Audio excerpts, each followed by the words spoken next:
आज हमारे साथ खसूसी बात करते हुए कांग्रेस लीडर चौधरी रियाज बशीर नाज ने सरकार पर इल्ज़ाम लगाते हुए कहा कि जो मज़दूर बाहर की स्टेट्स में लॉकडाउन के दौरान फंसे हैं,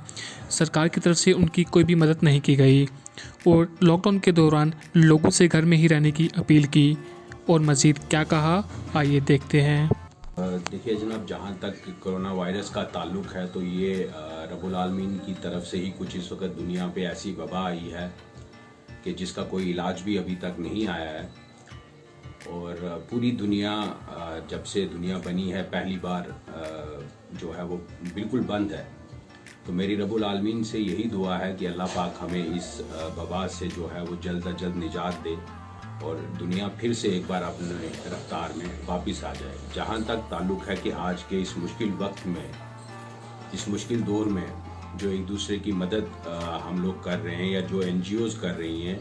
तो मैं उन सभी NGOs का शुक्रिया अदा करता हूँ। वो बहुत अच्छा काम कर रही हैं। हर इंसान तक, जहाँ तक उन NGO की पहुँच है, वहाँ तक पहुँच के ज़रूरतमंदों की मदद कर रही हैं। मदद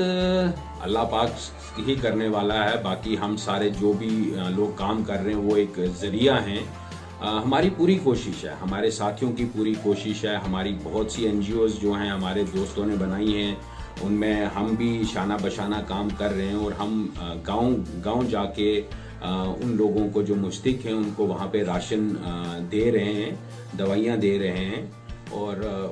उनकी मदद हो रही है। देखिए, लॉकडाउन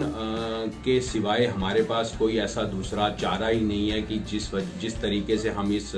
महामारी को रोक सकें। लॉकडाउन ही, लोगों का घरों में रहना ही सिर्फ यही एक इलाज है जहां पे हम इस कोरोना वायरस की चेन को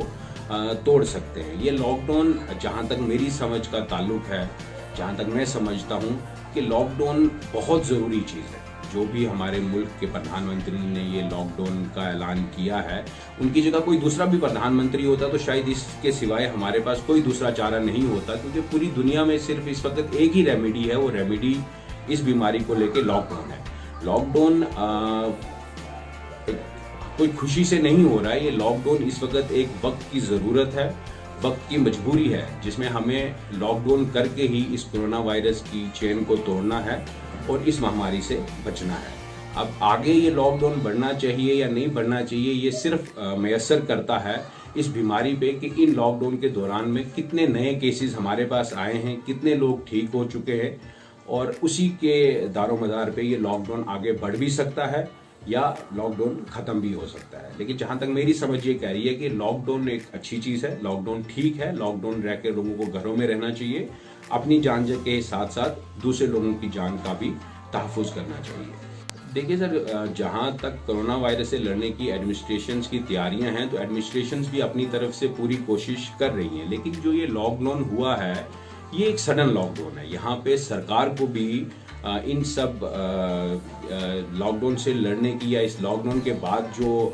ज़रूरतें पैदा हुई हैं या जो सर्कमस्टांसेस पैदा हुए हैं, उनसे लड़ने को सरकार ने भी शायद एंटीसिपेट नहीं किया हुआ है। जहाँ तक दूर दराज के लोग हैं, जहाँ पे उनको राशन नहीं है, जहाँ पे डिस्पेंसरीज में दवाइयाँ नहीं हैं, या कोई बीमार हो जा रहा है तो उसको हॉस्पिटल में लाने के लिए कोई ऐसे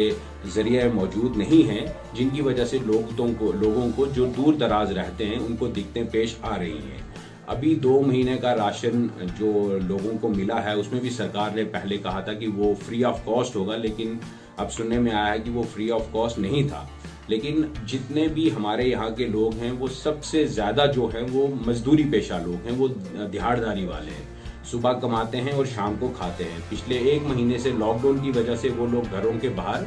नहीं निकले हैं, जिसकी वजह से उनकी कोई भी कमाई, कोई भी रोज़गार का ज़रिया नहीं बन पाया है। तो आपके चैनल की वसातत से मैं ये एडमिनिस्ट्रेशन को और सरकार को अपील करता हूँ कि कम से कम 3 महीने का राशन जो है वो दूर दराज लोगों को दिया जाए और वो फ्री ऑफ कॉस्ट दिया जाए। बिल्कुल इसमें कोई दो राहे वाली बात नहीं है कि अभी ये जो हमारा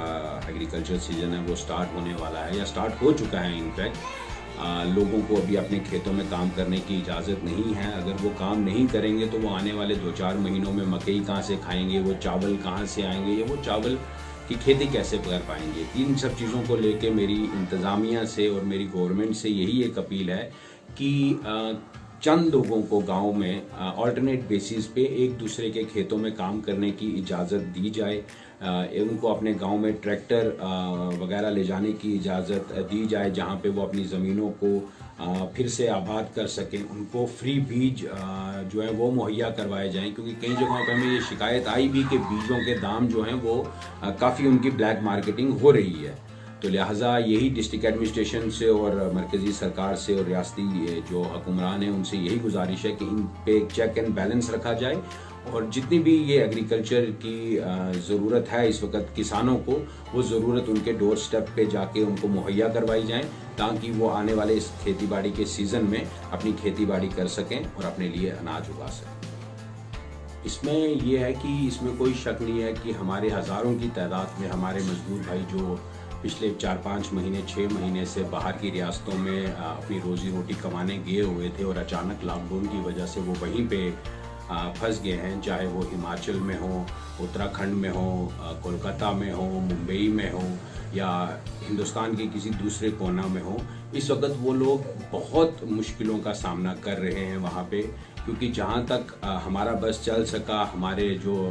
नोन हैं या हमारे रिलेशंस में जो लोग बाहर हैं, उनके ज़रिए हमने उन तक मदद पहुंचाने की कोशिश की है और उनको मिल भी रही है। लेकिन बड़े अफसोस से ये मुझे कहना पड़ रहा है कि मरकज़ी सरकार की तरफ से इस वक्त तक उन सब मज़दूरों को कोई भी रिलीफ नहीं पहुंचा है। ना ही वो सरकार की तरफ से कोई राशन का इंतज़ाम हुआ है, ना ही वो दवाई का इंतज़ाम हुआ है। वो लोग जो इस वक्त बाहर हैं वो बहुत ही मुसीबतों में हैं, बहुत ही दुख और तकलीफ़ में हैं, और इसी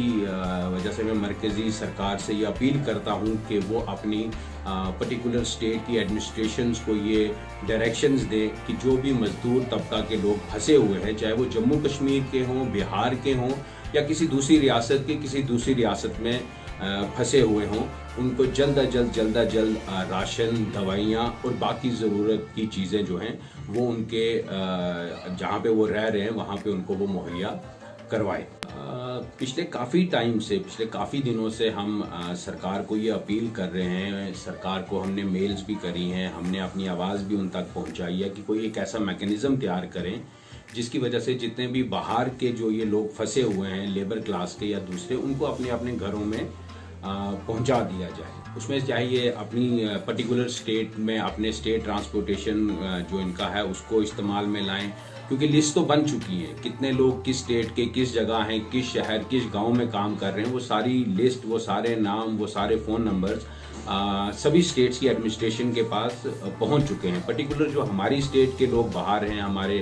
राजौरी पुंछ के या बनहाल के, श्रीनगर के, डोडा भद्रवाह के, तो मेरी सरकार से यही अपील है कि रमज़ान आने वाले हैं, तो जल्द अज जल्द जितने भी हमारे लोग बाहर फंसे हुए हैं उनको रमज़ान से पहले आप अपने अपने डिस्ट्रिक्ट में लाके रख दीजिए, चाहे उनको क्वारंटाइन में ही रखें, लेकिन कम से कम उनको एक इत्मीनान तो होगा कि वो अपने घर पहुंच चुके हैं। 10 या 15 दिन का क्वारंटाइन करने के बाद वो अपने अपने घर में जा सकते हैं। उनके घर वाले भी बहुत परेशान हैं, क्योंकि उनके घरों में भी एक एक दो लोग ही हैं, मर्द जो कमाने वाले थे, बाकी जो माएँ बहनें हैं वो घरों में रहती थी, घर का काम करती थी, तो उनके लिए भी काफ़ी दिक्कत है। उनके बच्चे, उनके घर वाले भी बहुत परेशान हैं, वो खुद भी वहाँ पे बैठ के काफ़ी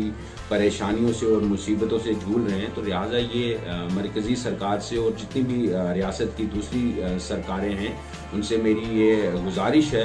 कि वो जल्द अज जल्द कोई एक ऐसा मैकेनिज़्म तैयार करें जिनकी वजह से जो फंसे हुए लोग हैं वो जल्द अज जल्द अपने घरों को पहुंच सकें। मेरी अपनी आवाम से यही इस टाइम में यही मैसेज देना चाहूँगा कि अल्लाह सब्र करने वालों के साथ है। ये वो दौर है जब हमें सब्र करना है, हमने अपने नफ्स पे काबू पाना है, अपनी ज़रूरतों पे काबू पाना है, हमें एक टाइम का खाना खाना है और एक टाइम का अपने पड़ोसी को देना है, क्योंकि वक्त ही ऐसा आ चुका है। और मेरी दूसरी गुजारिश ये है कि अपने घरों में रहें, ज़रूरत के वक्त सिर्फ घर से कोई एक अफराद ही निकलें जो घर की ज़रूरत की चीज़ों को लेके वापस घर आ जाएं, और घर आने से पहले वो जो ज़रूरत के सामान की चीज़ें हैं उनको बाहर रख लें, जैसे खाने पीने की चीज़ें हैं या बाकी दवाइयाँ हैं या कोई भी पैक्ड मटेरियल है, उसको पहले अच्छी तरह से धो लें और अच्छी तरह धोने के बाद ही इस्तेमाल करें। वो खुद भी सेफ़ रहें और वो दूसरों को भी सेफ़ रखें।